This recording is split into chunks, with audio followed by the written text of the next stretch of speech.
Znaš koje su dvije najpopularnije štilove profi motorke u Eurovrtu? Ja ću ti danas reći jer ja sam Marko iz Eurovrta, najveće trgovine vrtnim strojevima i opremom u Zagrebu i Hrvatskoj.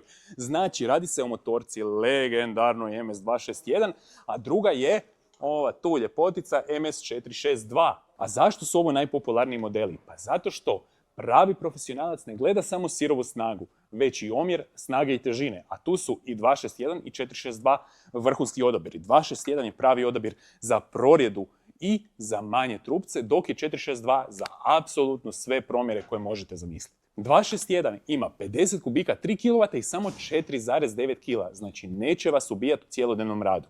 Dok 462 ima 4,4 kW i manje od 6 kg, znači ima izrazito veliku snagu, a težinu kako su prije imale samo puno slabije pile. Dakle, ovo je pravi izbor za nekoga ko treba obarati trupcima i do 100 cm uz pravu vodilicu.